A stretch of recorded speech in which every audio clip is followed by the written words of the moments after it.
ஜோதிட ஆசிரியர்களே, என்னுடைய பெயர் வந்து டி.ஆர். செல்வகுமார். நான் வந்து தஞ்சாவூர்ல வந்திருக்கேன். நான் வரும்போதே ஐயா எங்களுடைய மண்ணின் மைந்தர் மாரி தஞ்சாவூரை பற்றியும், கரூரை பற்றியும் கரூரா வந்து ராஜராஜ சோழனுடைய குரு. அது வந்து ஐயாவுக்கு தெரியும். நான் இருந்தாலும் ராஜராஜ சோழனுக்கு குருவா இருந்தவர் தான் கரூர் சித்தர். அதனால அவருக்கு அங்க தனியாவே பீடம் இருக்கு அங்க. அதனால ஜோதிடம் படிக்க வேண்டியவங்க, ஜோதிடம் கத்துக்க விரும்புறவங்க கண்டிப்பா தஞ்சாவூர் வந்தீங்கன்னா கரூர் சித்தர் வழிபடலாம். அது தஞ்சாவூர்லயே தனியா அவருக்கு ஒரு விக்கிரகமே, தனியா ஒரு சிலையை வச்சிருக்காங்க. அவருக்கு எப்படி கரூரா சித்தர் மாதிரி எனக்கு திருச்சி.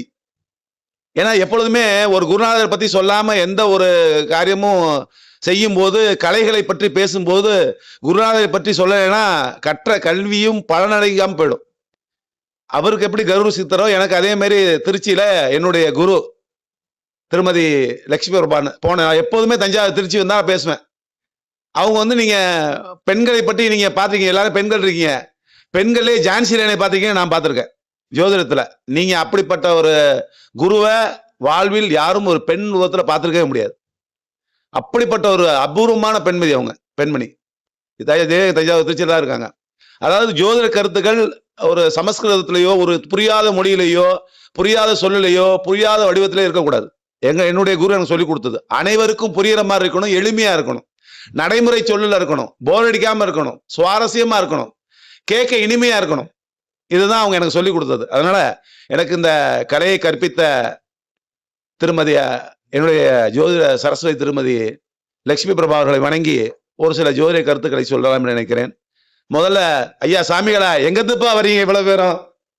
இது என்னப்பா இது ஜோதிட கருத்தரங்கமா இல்ல என்ன? இது எனக்கு ஒண்ணுமே புரியல. வந்தனே ஒருத்தர் வாஸ்து பின்னி எடுக்கிறாரு, ஐயா அதுல அலற வர்றாரு. இங்க அப்படியே பேச்சுன்னா பேச்சு. அவருக்கு யார், உங்களுக்கு யாரையா சந்திரன் கெட்டு போச்சு சொன்னது? உங்களுக்கு தான் சந்திரன் ரொம்ப அருமையா இருக்கு. உணர்ச்சி பூர்வம் அவர்கிட்ட எல்லாமே பார்த்தேன் நான். ஆன்மீகம், அது ஆளுமை, அழகா எடுத்து சொல்ற விதம் எல்லாமே சந்திரன் ஆதிக்கம் தான். உங்களுக்கு சந்திரன் செம சூப்பரா இருக்காரு, குரு நல்லா இருக்காரு, சந்திரன் நல்லா இருக்காரு. நான் சொல்ல வேண்டிய எப்பவுமே எல்லா வகுப்புலையும் சொல்லுவேன், ஒருத்தருடைய மனிதனை நீங்க எடை போடணும்னா அவங்க தோட்டத்தை வச்சு எடை போடலாம். ஒருத்தருக்கு வந்து ஒரு ஒயிட் அண்ட் ஒயிட்ல கிளியர் கட்டா இருக்காருன்னா, சந்தனம் வச்சிருக்காருன்னா அவருக்கு சந்திரன் நல்லா இருக்கான்னு அர்த்தம். உபதி அடிச்சிருக்காருன்னா சூரியன் நல்லா இருக்கான்னு அர்த்தம். குங்குமம் வச்சிருக்காருன்னா செவ்வாய் நல்லா இருக்காருன்னு அர்த்தம். ரொம்ப ஆடம்பரமா ட்ரெஸ் போட்டிருக்காருன்னா சுக்கிரன், குரு, புதன், சனியை விட்டுருங்க, அவரு எப்பவுமே பிச்சைக்காரர். அவர் பிச்சைக்காரர் மீன்ஸ் அதாவது அவர் ரொம்ப ஈகை கொண்ட எளிமை ஈகை, அந்த சொல்றேன், அந்த மாதிரி கொண்டவர். அப்போ உங்களை எப்படி நாங்க வந்து எவ்வளவு உயர்வான கருத்து எப்படி பேசுறீங்க, எவ்வளவு ஒரு சிந்தனை அதிகமா இருக்கு. நான் பிரமிச்சு போயிட்டேன். எனக்கு நான் என்னென்ன பேச வந்தேன், இவர் பேச கேட்ட எனக்கு மறந்து போச்சு. அதுக்கு முன்னாடி வாஸ்து பேசின ஒரு பையன் அவர் அலற வர்றாரு. இது வந்து ஜோதிட கருத்தரங்கம் இல்ல, பெரிய மிகப்பெரிய ஜோதிட மாநாடு மாதிரி. சார் வந்து சார் நீங்க தஞ்சாவூர் சார், நீங்க கிளாஸ் நீங்க வந்தீங்க, நீங்க ஆமா அவர் வகுப்பு எல்லா வகுப்பும் பாத்துறேன். அதே மாதிரி நம்ம விஜயகுமாரை பொறுத்த வரைக்கும் ஒரு வயசுக்கு என்னோட கம்மியா தான் இருப்பாரு. எவ்வளவு ஒரு ஆளுமை, எங்கெங்க தான் ஆள் கொண்டு வர்றாரு. தஞ்சாவூர் சார் பேசினாங்க, போன மூன்றாம் பாவத்தை பத்தி பேசினாங்க. சார் பேர் தெரியல எனக்கு. மூன்றாம் அவர் தஞ்சாவூர்ல பேசினார், அவ்வளவு அழகா பேசினார். இப்ப இதுல என்னன்னா, இங்க வந்திருக்க குருமார்கள் சரி, மாணவர்களுக்கு யாரா இருந்தாலும் தாங்கிற அகழ்ந்து ஒளிஞ்சு போயிருங்க. நாங்கிற அகங்காரம் வரவே வராது. ஏன்னா அவ்வளவு பெரிய ஆள் இருக்காங்க. எப்பா என்ன கருத்து, என்ன பேச்சு, என்ன செயல்பாடு. அப்பா நம்ம பார்த்த வரைக்கும் நம்மளாம் சும்மா சாதாரணமான அளவு இருக்கு, அப்படிதான் இருக்கு. அந்த மாதிரி இந்த வகுப்பு என்பது ஜோதிடர் கத்துக்கிறவங்க சரி, ஜோதிடர் குருமார்கள் என்று தன்னை சொல்லிக் கொள்பவர்களும் இங்க வந்தாங்கன்னா தங்களுடைய நிலையை வந்து ரொம்ப அதாவது செக் பண்ணி பார்த்துக்கலாம். ஓ, நம்ம இவ்வளவுதான் இருக்கும் போது இதோட இன்னும் இவ்வளவு நல்ல விஷயம் இருக்கு அப்படின்னு தெரிஞ்சுக்கிறதுக்கு. அடுத்தபடி நான் என்ன சொல்ல வந்தேன்னு சுத்தமா எல்லாத்தையும் மறந்து போயிட்டேன். அடுத்தபடியா நான் உங்களுக்கு என்ன சப்ஜெக்ட் சொல்ல போறேன்னா, நான் கடந்த ஒரு 2006 இருந்து ஜோதிட வகுப்பு எடுத்துக்கிட்டு இருக்கேன். ஒரு எளிமையான ஜோதிட முறையில் எப்படி பலன் சொல்றது இதெல்லாம் நான் இப்போ சொல்லிக் கொடுக்குறேன். நிறைய வகை முறை சொல்லிட்டு இருக்கோம். இப்போ ஜோதிட பலன் சொல்றதுல வந்து ஒவ்வொருத்தருக்கு ஒரு பாலிசி இருக்கு. ஐயா சொன்னாங்க ரொம்ப விஷயம் எளிமையா 3 விஷயம் தெரிஞ்சா போகணும். உண்மைதான், ஜோதிடம் பெரிய கடல் தான். ஆனால் அதை புரிந்து கொள்வதற்கு 3 விஷயமோ 4 விஷயமோ ஒரு விஷயம் கூட போதும். என்னுடைய குரு எனக்கு ஜோதிட சொல்லி கொடுக்கும்போது சாரம் பார்க்கறது ரொம்ப முக்கியம். சாரம் பார்க்க சொல்லிட்டே இருப்பாங்க. ஒண்ணுமே புரியாது எனக்கு. 2006 புரியவே இல்லை. ஒரு நாள் ஒரு விஷயத்த சொன்னாங்க, உங்களுக்கு வந்து புதன் 7 கூட வந்து குரு சாரம் வாங்கியிருக்காங்க. அப்போ உங்க மனைவி ரொம்ப இணக்கமா இருப்பாங்க, ரொம்ப ஹோம்லியா இருப்பாங்க அப்படின்னு எனக்கு சாக்கா போச்சு. ஜாதகத்தை பார்க்காம ஒரு புதன் என்ன சாரம், 7 கூட என்ன சாரம் வச்சு சொல்றாங்களேன்னு அங்க பிடிச்சேன் பாயிண்ட. இன்னைய வரைக்கும் சாரத்துல நான் ஓரளவுக்கு சாரம் பார்க்கணும்னு சொல்லி ரொம்ப டீப்பா பண்ண சாரம் பார்த்து சொல்லிடுவோம். அப்போ ஒரு சின்ன விஷயத்த உங்களுக்கு புரிந்து கொள்ள வைக்கிறதுங்கிறது நீங்க புரிஞ்சுக்கிறதுல இருக்கு. இன்னொரு விஷயம், நமக்கு முதல்ல ஜோதிடம் சொல்லிக் கொடுப்பவர்களோ முதல்ல சாஸ்திரத்தையோ இல்ல ஒரு ஏதோ ஒரு கலையவோ சொல்லிக் கொடுப்பவர் குரு அல்ல. என்னுடைய கருத்து, உங்களுக்கு நீங்கள் விரும்புகின்ற கலையை புரிய வைப்பவர், எளிதில் புரிய வைத்து அறிந்து கொள்ள வைப்பவர் தான் உண்மையான குரு. ஏன்னா எல்லாரும் ஜோதிடம் சொல்லிக் கொடுக்கலாம், நீங்க எத்தனை பேர் ஜோதிடம் கத்துக்கலாம், ஆனால் உங்களுக்கு அந்த கலையை உங்களுக்கு எளிய முறையில் புரிய வைப்பவர் யாரோ, அது யாரா கூட, உங்களோட வயதில் சின்னவராக கூட இருக்கலாம். நான் அதான் சொன்னேன், இங்க வந்தோடனே நாங்கிற அகம்பாவம் எல்லாத்துக்கும் ஒழிஞ்சு, நான் ஜோசில பெரிய ஆளு டானு, அங்க இங்க வந்தா இந்த மாதிரி அப்பாப்பா என்ன மாதிரி ஆளா வச்சிருக்கீங்க, ஏப்பா எப்பா எங்கப்பா விஜயகுமார் கூப்பிடுங்கப்பா, அலற விடுறீங்கப்பா, என்ன மாதிரி கருத்துக்கள். ஏன்னா அவர் நம்ம வாஸ்து சார் பேசினார் போன அங்க திருச்சி வகுப்புல, தஞ்சாவூர் வகுப்புல, அப்பவே பார்த்தேன் அள்ள கிட்டுக்கிட்டுன்னு அழல் கருத்துக்கள்லாம் அனல் பறக்குது. ஸோ அதனால ஜோதிடம் என்பது மிகப்பெரிய கலை, அதுல வந்து ஒவ்வொருத்தரும் மிகப்பெரிய கரகண்டங்களா இருப்பாங்க. என்னுடைய ஒரு சில கருத்துக்கள்ல எளிய முறையில் பலன் பார்க்கணுங்க, முதல்ல ஈஸியா பலன் பார்த்து தெரிஞ்சுக்கணும், அவ்வளவுதான். ரொம்ப பெருசா என்ன நம்ம வந்து நிறைய கத்துக்கிட்டாலும் பிச்சைக்கார வாந்தி எடுத்த மாதிரி எதை முதல்ல சொல்லுங்க அப்படி தெரியாம போயிடும். அதான் ரொம்ப ஒரு சிக்கல் இந்த ஜோதிடத்துல. நம்ம நிறைய புத்தகங்கள் படிச்சிருப்போம், நிறைய ஜோதிடம் கத்துப்போம், ஆன்லைன்ல வந்துருச்சு, நிறைய விஷயங்கள் நம்ம தெரிஞ்சிருப்போம், எதை முதல்ல சொல்லணும் எதை சொல்லக்கூடாது அதை அழகா சொன்னார். நான் சொல்றது இவர் சொல்லிட்டார், சார் சொல்லிட்டாரு, ஐயா சொல்லிட்டாங்க, ஏன்னா நம்ம சொல்றது அவர் சொல்லிட்டாரு. என்ன எதை தெரியுதோ முதல்ல சொல்லணும். இப்ப உங்களுக்கு ஒண்ணும் இல்ல, ஒரு விருந்துக்கு போறீங்க, இல்ல இப்ப சாப்பிட போறோம், முதல்ல நம்ம என்ன செய்வோம், நமக்கு பிடித்தது சாப்பிடுவோம்.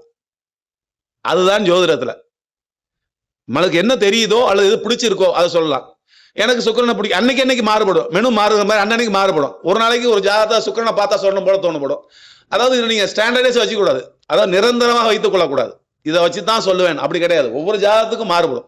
ஒரு ஜாதகத்தை பார்த்தா குருவை பார்த்து சொல்லணும் தோணும், ஒரு ஜாதகத்தை சனீஸ்வரனை பார்த்தா சொல்லணும், ஒரு ஜாதகம் சுக்கிரன், ஒரு திடீர்னு ஒரு தசாபதி சொல்லணும்னு தோணும்.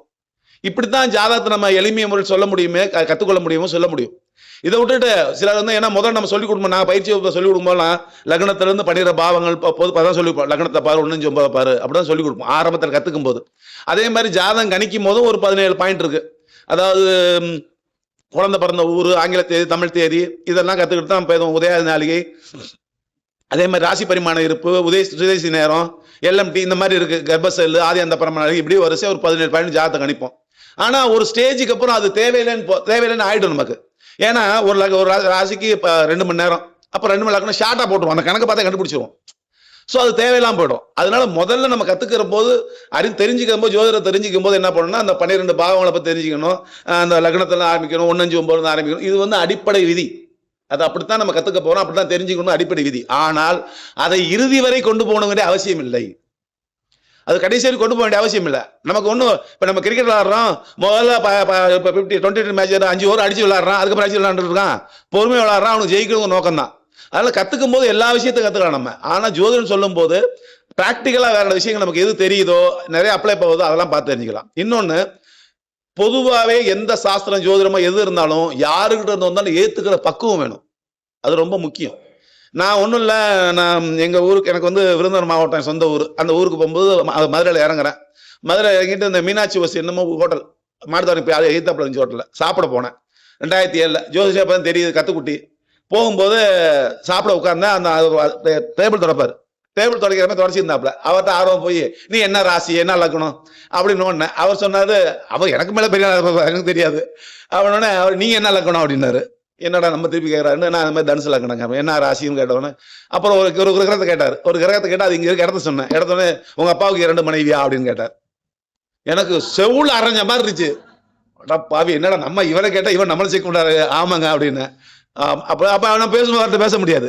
அப்போ அவர் எனக்கு குருவானார் அந்த விஷயத்துக்காண்டி.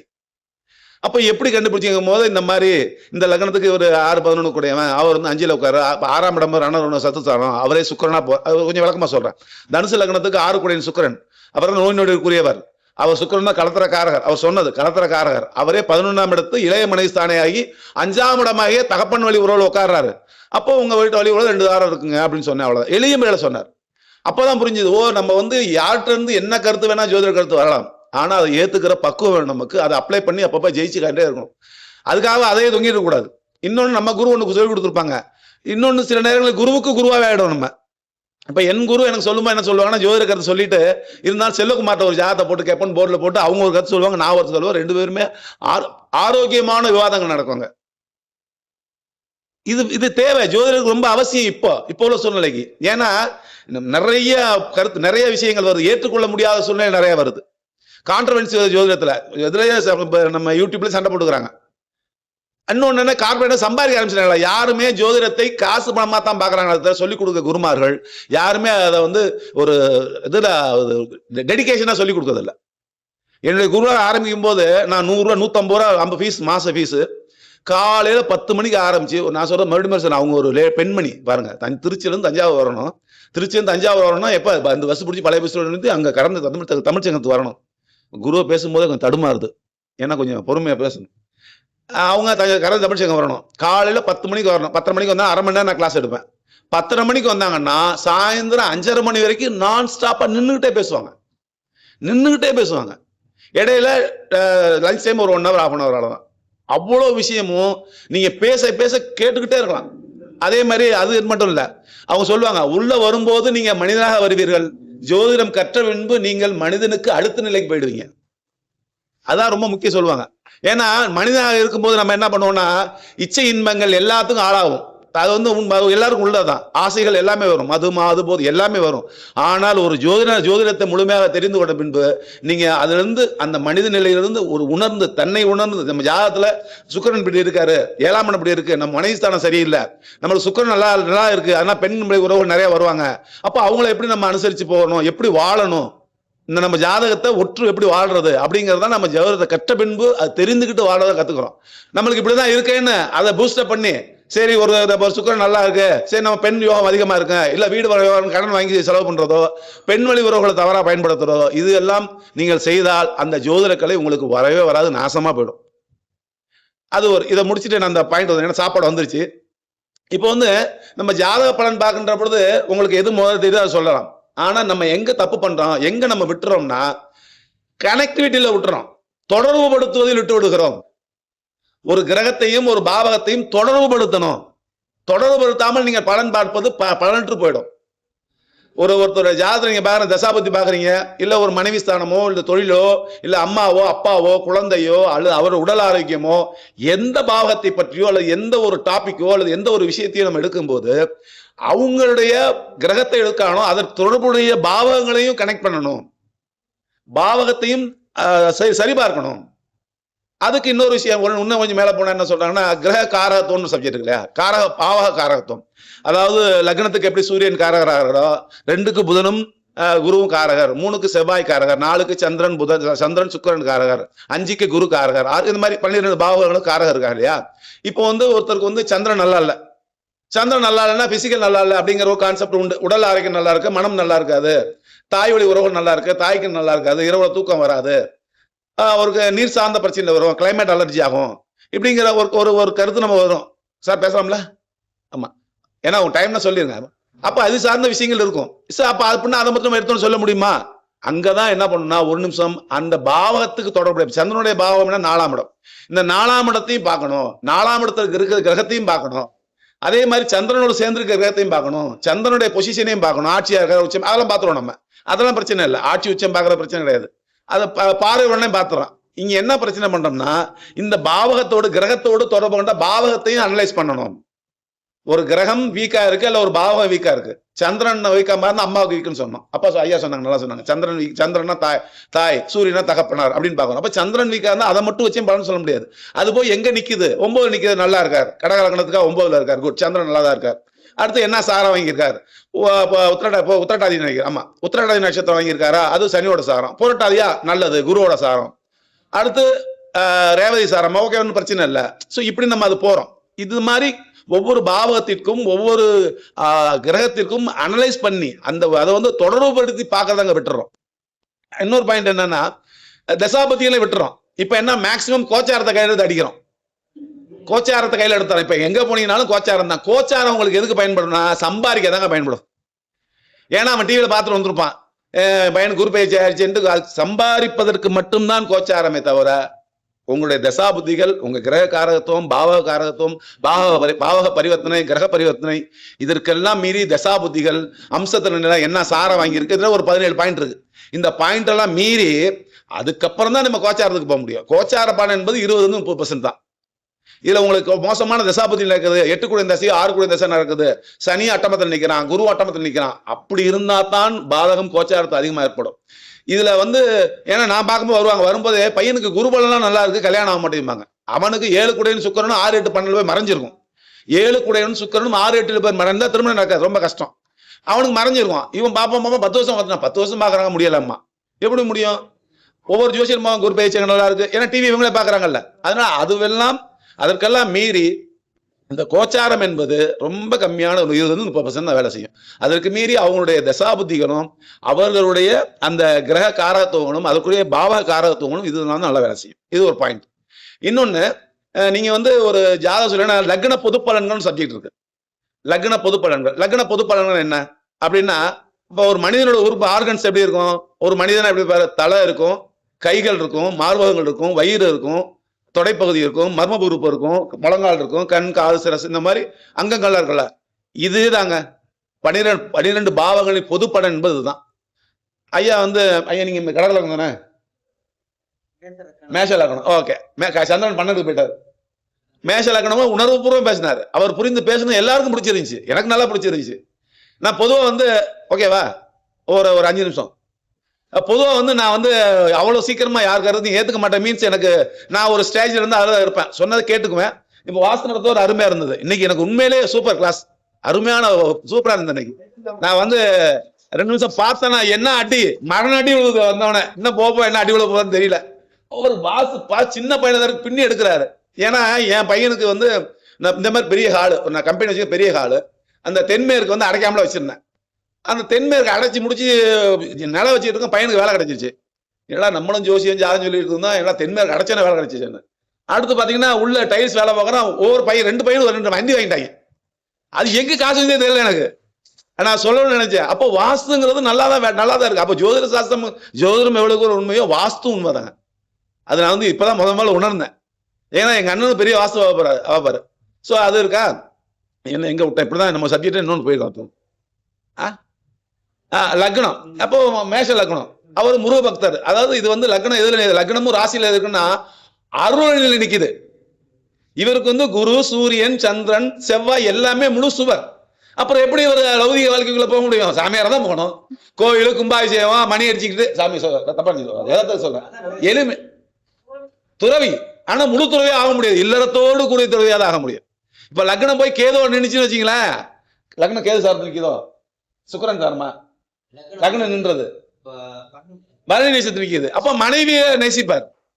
அம்மா கழிச்ச கூட ஐயா தாண்ட மாட்டார், அதை வேற கான்செப்ட். ஏன்னா சுக்கிரனோட சார்ந்து நிற்குது இல்லையா. பொதுவாகவே மேஷமே நான் பல தடவை சொல்லியிருக்கேன், மேஷ லக்னத்தை எடுத்துங்க. மேஷ லக்னத்துக்கு 2க்கும் 7 கூடிய சுக்கிரன். சுக்கிரன் தான் ஆணுக்கு கலத்திர காரகன். அவர் 2க்கு குடும்பாதிபதியா போயிடுறாரு. அப்ப குடும்பத்தை மீறி ஒன்றும் செய்ய முடியாது. ஆமா. அப்ப இன்னொரு பாயிண்ட் அவரோட வீட்டுல என்ன அவ அடிக்க, அவ என்ன அடிக்க. ஏன்னா எங்க அண்ணனு மேசராசி தான், அப்படிதான் வெள்ள வீர பஸ்தா தான் இருப்பாரு, பின்னி எடுப்பாரு, கோட்டு போலி எதனால துகாய சொன்னா இருப்பாரு. வீட்டுல போனா எங்க அண்ணி சொல்றதுதான். அப்ப அதான் குடும்பம். நீங்க மேஷ லக்னம்னா அவர்கள் குடும்பத்தை விட்டு வெளியே வர முடியாது. பிள்ளைகள் தன் பிள்ளைகள் தன்னுடைய கௌரவம், பாரம்பரியம், தன்னுடைய அந்தஸ்து, குடிப்பிறப்பு, இதை விட்டே கொடுக்க மாட்டார். இவர் குல தெய்வத்தை பத்தி தப்பா பேசுங்க, அவன் போட்டு தள்ளிவிடார். இதே ரிஷபமோ, மகரமோ, கும்பமோ இவங்கள்ட்ட போய் இந்த பொருள் பேசி பாருங்க, கொஞ்சம் பிளெக்சிபிளா ஆமா அதில் சொல்றது கரெக்ட் தான். அதாவது இந்த எதிர்மறையான சித்தாந்தத்தில் போவாங்க. ஸோ அதனால இந்த லக்ன பொது பலன்களை பொறுத்த வரைக்கும் இந்த அருளணி இருக்கிற சப்ஜெக்ட் நீங்க மாற்றவே முடியாது.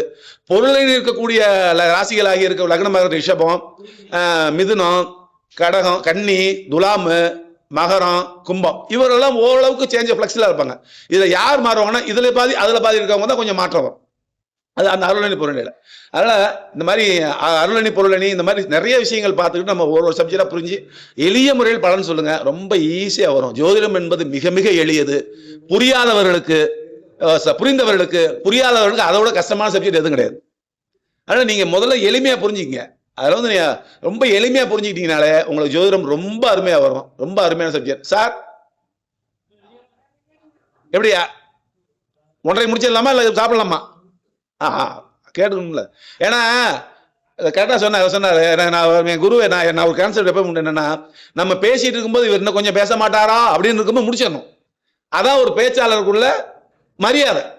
அதனால அடுத்தவங்க யாரும் பேசட்டும் வாங்க. அடுத்த ஒரு வாங்க